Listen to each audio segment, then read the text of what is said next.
Hello बच्चों, तो कैसे हैं आप सब लोग। यार मैं उम्मीद करता हूँ आप बहुत ही ज़्यादा बेहतरीन होंगे और जो आपकी पढ़ाई है वो सुपर से ऊपर लेवल की चल रही होगी। तो एक और शानदार जानदार रैपिड रिवीजन लेक्चर में मैं आपका स्वागत करता हूँ। आज मैं आपको रिवाइज कराने वाला हूँ लोकोमोशन एंड मूवमेंट का लेक्चर 5। तो आपको याद होगा लेक्चर 5 में मैंने आपके साथ क्या डिस्कस करा था। तो मैंने आपको पढ़ाया था मसल रिलैक्सेशन के बारे में। मैंने आपको red muscle fibre and white muscle fibre के बारे में बताया था और हमने स्केलेटल सिस्टम की शुरुआत कर दी थी। तो शुरुआत करें आज के लेक्चर की, रिवीजन करना शुरू करें। तो चलो आओ करते हैं। और मैं उम्मीद करता हूं कि आप खुद ब खुद भी रिवीजन कर रहे होंगे। अब देखो, जब मुझे मसल को कॉन्ट्रैक्ट कराना था तो मुझे किस चीज की जरूरत थी। आपने साइकिल पढ़ी थी, स्लाइडिंग फिलामेंट थ्योरी की, आपको याद होगी, जिसके अंदर मैंने कहा था जब तक कैल्शियम और एटीपी अवेलेबल है तब तक ये साइकिल जो है लगातार चलती रहेगी। यानी कि अब तो सपोज नहीं, तुम्हें मसल को रिलैक्स करना है। अब बेटा जैसे ही आपने सोचा कि अब आपको चलना नहीं है कि बैठ जाना है, तो मसल मतलब बेटा रिलैक्स स्टेट में जाएगी। यानी कि जैसे ही आप बैठे, होगा क्या, जो सीएनएस से लगातार, अब जो सीएनएस मोटर न्यूरॉन के थ्रू मसल फाइबर को सिग्नल भेज रहा था कॉन्ट्रैक्ट करने के लिए, वो इसका क्या हो जाएगा, बंद हो जाएगा। और वो जैसे ही बंद होगा तो क्या होगा, जो मेम्ब्रेन आपकी क्या हुई थी डीपोलराइज, वो फिर से आपकी क्या हो जाएगी बच्चा, रीपोलराइज। ठीक, दैट मीन्स अपनी वही पोजीशन में चले जाएगी, back to the normal state. और जैसे ही वो ये होगी तो आपका होगा क्या, जो सार्कोप्लाज्मिक रेटिकुलम से बच्चा कैल्शियम निकल रहा था वो हो जाएगा बंद। अब जो है जिस प्रोसेस से आपका मसल कॉन्ट्रेक्शन हो रहा था वो तो आपने पूरी तरीके से रोक दी। ठीक, दैट मीन्स आपने कैल्शियम जो सार्कोप्लाज्मिक रेटिकुलम से निकल रहे थे वो रोक दिए। बट पहले से ही तो कुछ ना कुछ बेटा आपके कैल्शियम आयंस निकले पड़े हैं, किससे, सार्कोप्लाज्मिक रेटिकुलम से, क्योंकि अभी अभी कॉन्ट्रेक्शन चल रहा था। और आपने अभी जस्ट सोचा भैया जो है मसल को रिलैक्स करते हैं और बैठ जाते हैं कहीं पर, यानी कि मसल को कॉन्ट्रैक्ट नहीं कराना। तो जो कैल्शियम आयन आपका पड़ा हुआ है किसके अंदर, आपके सार्कोप्लाज्म में, तो सार्कोप्लाज्मिक रेटिकुलम क्या करता है, इनको वापस से ले लेता है। और जैसे ही वहां कोई भी कैल्शियम अवेलेबल नहीं होता तो क्या होगा बेटा, अब टीपीसी से कोई बाइंड नहीं कर रहा, तो फिर क्या होगा, फिर से वो क्या करेगा, ट्रोपोनिन ट्रोपोमाइसिन अपनी जगह पर वापस आ जाएंगे और वो कवर कर लेंगे किसको, तेरी बच्चा मायोसिन बाइंडिंग साइट जो कि तेरी प्रेजेंट होती है एक्टिन पे। और जैसे ही ये कारनामा होगा तो जो तेरी जेड लाइंस आगे की तरफ खिसक गई थी वो पीछे की तरफ वापस जाने लग जाएंगी। यानी कि जो सार्कोमियर की लेंथ तेरी कम हुई थी वो वापस से नॉर्मल हो जाएगी। और इसी को कहते हैं बच्चा तेरा रिलैक्सेशन। क्या तेरे को क्लियर हो गया रिलैक्सेशन क्या होता है? एक मिनट। तो क्या तेरे को क्लियर हो गया रिलैक्सेशन क्या होता है? मजा आया? अब देख, होता क्या है बच्चा, अब सपोज कर कि कोई इंसान जो है इंटेंस एक्सरसाइज कर रहा है। यानी कि सपोज करो तुम मेरी क्लास में थे और मैंने तुमसे कहा था कि तुमको जो है एग्जाम्पल्स, सपोज करो प्लांट किंगडम के एग्जाम्पल्स तुमको जो है लिख के लाने 5 टाइम्स, तुम नहीं लिख के लाए। तो मैंने कहा तुमसे तुम्हें 10 चक्कर लगाने होंगे। 10 चक्कर कहाँ से, तुम्हारे हॉस्टल से लेके, तुम्हारे पीजी से लेके हमारी कोचिंग तक के तुमको 10 चक्कर लगाने होंगे। यानी कि तुमको आना है वापस जाना है, तब जाके एक राउंड माना जाएगा। ऐसे तुमको 10 राउंड करने हैं। दैट मीन्स, और वो भी बहुत भयंकर गर्मी पड़ रही है, तो क्या आपके लिए बहुत ही ज्यादा इंटेंस एक्सरसाइज हो जाएगी? बिल्कुल हो जाएगी। अब आप जब चल के जाओगे तो बेटा मसल को कॉन्ट्रैक्ट करना पड़ेगा, तभी तो आप चल पाओगे। दैट मीन्स मसल को कॉन्ट्रैक्ट करने के लिए जरूरत है बेटा ATP. ATP means energy demand. अब आप इतने चक्कर लगाना चाहते हो तो बेटा एनर्जी की डिमांड इतनी ज्यादा हो जाएगी कि वो ऑक्सीजन सप्लाई को सरपास कर जाएगी या फिर आप उसको आउटपेस कर देगी। यानी कि सपोज करो आपको एनर्जी इतनी चाहिए, ऑक्सीजन आपको इतनी मिल रही है, तो ये जो गैप है बच्चा, ये इतनी एनर्जी बनाने के लिए मसल्स क्या करेंगी, एनएरोबिक रेस्पिरेशन करेंगी। यानी कि एनएरोबिक ब्रेकडाउन करेंगे किसका, ग्लूकोज का। और इससे बेटा एटीपी तो तुमको ना के बराबर मिलेगी, बट एक बाय प्रोडक्ट बनेगा जो कि खतरनाक है आपके लिए, आपकी मसल्स के लिए। वो होता है लैक्टिक एसिड। और लैक्टिक एसिड बेटा एक्यूमुलेट होना शुरू हो जाएगा, जिससे आपकी मसल हो जाएंगी फटीग। तो आपको समझ में आ गया, इंटेंस एक्सरसाइज के समय आपकी बॉडी की एनर्जी डिमांड इतनी बढ़ जाती है, ऑक्सीजन सप्लाई इतनी है, तो इतनी जो नीड है इसको मैच करने के लिए, इतनी एनर्जी बनाने के लिए आपके एनारोबिक ब्रेकडाउन शुरू हो जाएगा। आप जानते हैं आपकी बॉडी में बेटा एनर्जी जो बनाई जाती है वो एरोबिक ब्रेकडाउन से बनाई जाती है। ठीक है, यानी कि ऑक्सीजन की प्रेजेंस में ग्लूकोज को ब्रेक डाउन करते हैं, जिससे कार्बन डाइऑक्साइड बाय प्रोडक्ट बनती है, एनर्जी बनती है और बेटा वाटर का फॉर्मेशन होता है, जो कि मैंने आपको बता रखा है और आपने काफी बार पढ़ा होगा ये चीजें भी। ठीक, तो आओ देखो, ये तो आओ देखो अब होता क्या है बच्चा, जिस तरीके से तेरे ब्लड में क्या है, तेरे तू देखने को मिलता है, तेरे को हीमोग्लोबिन देखने को मिलता है, सेम वे में बच्चा मायोग्लोबिन जो होता है वो एक रेड कलर का ऑक्सीजन स्टोरिंग पिगमेंट है जो कि तेरे को मसल्स में देखने को मिलता है, सिमिलर होता है हीमोग्लोबिन की तरह। बट अगर कोई पूछे कि भैया ऑक्सीजन से ज्यादा प्यार कौन करता है, तो बेटा वो मायोग्लोबिन करता है, इसकी हाइयर एफिनिटी है ऑक्सीजन के लिए। तो होता क्या है, हीमोग्लोबिन जो बेटा ऑक्सीजन लेके आता है वो क्या करता है, वो मायोग्लोबिन को दे देता है, देन मायोग्लोबिन उस ऑक्सीजन को डिलीवर करती है किसको बेटा, तेरी मसल फाइबर्स को। तो तेरे को कंसेप्ट समझ में आ गया। और इसी मायोग्लोबिन के कंटेंट के बेसिस पर कि किस मसल में कितना मायोग्लोबिन तेरा मिल रहा है, उसके बेसिस पर two types of muscle fibre तेरे को देखने को मिलती है। एक होती है बच्चा तेरी रेड मसल फाइबर, दूसरी होती है तेरी व्हाइट मसल फाइबर। आजा देख, अब होता क्या है, देख मैंने जो है तुझे को एक टेबल की फॉर्म में ये पूरा का पूरा बेहतरीन तरीके से कंसेप्ट कराया था। रेड मसल फाइबर और व्हाइट मसल फाइबर, अगर आपसे कोई, अब रेड मसल फाइबर को हम रेड मसल फाइबर ही क्यों कहते हैं, क्योंकि उसके अंदर मायोग्लोबिन पिगमेंट जो है बच्चा वो हाई है, मायोग्लोबिन रेड कलर का पिगमेंट है, ठीक है। तो जो रेडिश अपीयरेंस आपको देखने को मिलती है वो इसी की वजह से देखने को मिलती है, इसी कारण से इनको रेड मसल फाइबर कहते हैं। और व्हाइट मसल फाइबर को व्हाइट मसल फाइबर इसलिए कहते हैं क्योंकि मायोग्लोबिन कंटेंट उसका कम है, और जब आप इसको देखते हो तो बच्चा इसकी व्हाइट अपीयरेंस आपको देखने को मिलती है।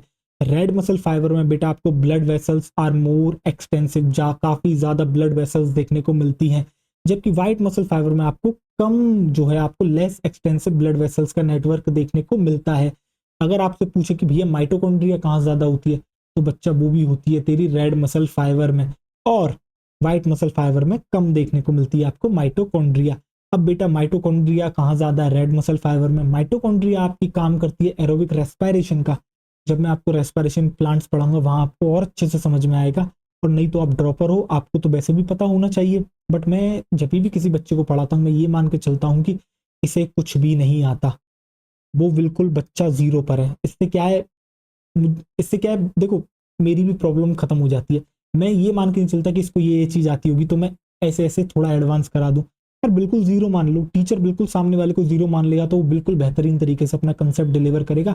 और सामने वाले को बेटा अगर वो समझता होगा कि मुझे कोई कंसेप्ट आता है, और जब वो टीचर से सुनेगा तो उसे समझ में आ जाएगा क्या वाकई में उसे वो कंसेप्ट आता था या नहीं आता था, ठीक है। तो बच्चा रेड मसल फाइबर तेरी शो करती है एरोबिक रेस्पिरेशन, और व्हाइट मसल फाइबर शो करती है तेरी एन एरोबिक रेस्पिरेशन।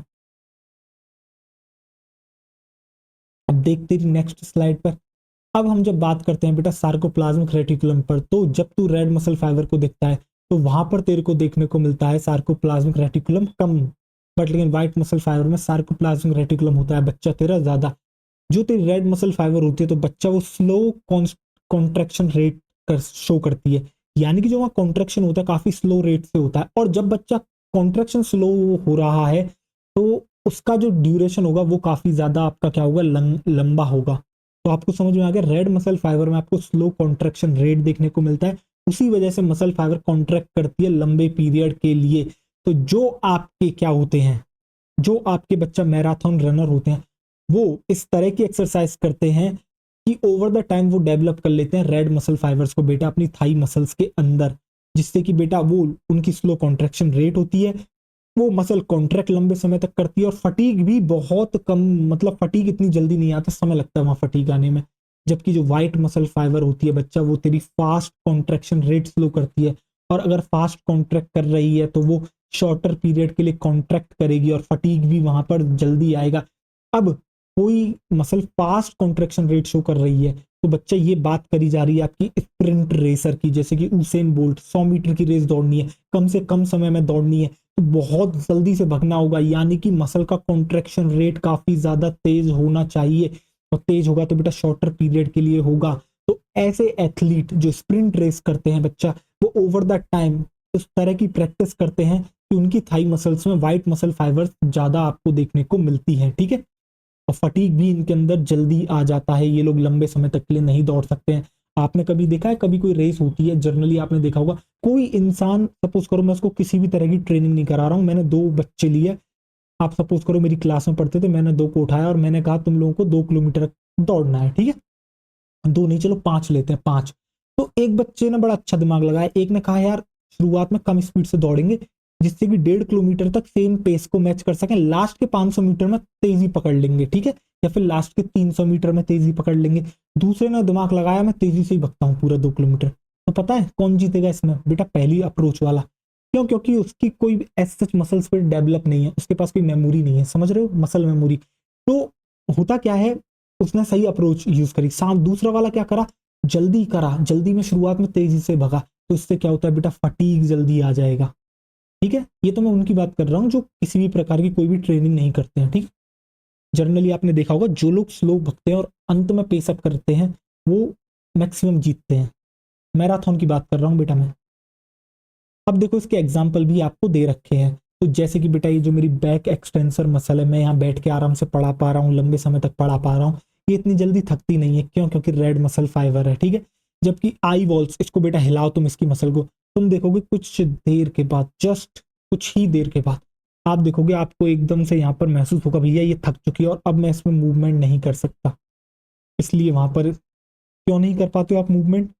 क्योंकि व्हाइट मसल फाइबर आपको आई वॉल मसल्स में देखने को मिलती है। ठीक, इनके और भी एग्जाम्पल हो सकते हैं, मैं नहीं करा रहा हूं, इतना ही एग्जाम्पल जो है बच्चा काफी है। अब देख हम बात करते हैं स्केलेटन की। स्केलेटन क्या होता है? स्केलेटन एक्चुअली में बेटा तेरा स्ट्रक्चरल फ्रेमवर्क है जो तेरे को सपोर्ट प्रोवाइड कर रहा है और तेरी बॉडी ऑर्गेनाइजेशन को बेटा क्या कर रहा है, प्रोटेक्ट कर रहा है। जैसे कि तूने कभी भी देखा होगा कोई भी बेटा बिल्डिंग बनती है तो पहले वहां पर एक जो है क्या कहते हैं, सलिया, सरिया कहते हैं, बिल्कुल सरिया कहते हैं। आपने देखेंगे मेटल के वो आते हैं, सरिया कहते हैं उनको। होता क्या है, उनसे बेटा एक फ्रेमवर्क तैयार करा जाता है, फिर उसके बाद उसके अंदर वो गिट्टी वाला मिक्सचर डाला जाता है और बेटा वो जो है एक स्ट्रक्चर तैयार करा जाता है और उसके बाद उसके अंदर जो है ब्रिक्स लगाई जाती हैं, अलग अलग रूम बनाए जाते हैं। तो ये सब करने से पहले एक बेटा बेसिक स्ट्रक्चर तैयार करा गया। सेम वे में आपके पास एक स्ट्रक्चर है, स्केलेटन मेरे पास है, आपके पास है, जो कि मेरे को अपराइट खड़ा होने में मदद कर रहा है, मेरे को सपोर्ट प्रोवाइड कर रहा है, इसके अलावा मेरे इंटरनल ऑर्गन्स को बेटा क्या कर रहा है, प्रोटेक्ट भी कर रहा है। तो आपको स्केलेटन का समझ में आ गया बेटा क्यों है आपके पास स्केलेटन। स्केलेटन होता क्या है, स्केलेटन आपका एक तरीके का स्ट्रक्चरल फ्रेमवर्क है। ठीक है, अब स्केलेटन दो तरीके का होता है, एक होता है एक्सोस्केलेटन, एक होता है बेटा एंडोस्केलेटन। जो एक्सोस्केलेटन होता है, देखो शब्द पकड़ो, एक्सो, एक्सो मतलब होता है आउट, यानी कि ऐसा स्केलेटन यानी कि ऐसा स्ट्रक्चरल फ्रेमवर्क जो आपको सपोर्ट करेगा, प्रोटेक्ट करेगा बॉडी को, बट फ्रॉम दी आउटसाइड। तो इसलिए हम बेटा लिखते हैं इसके आगे रिजिड आउटर कवरिंग आपको देखने को मिलती है।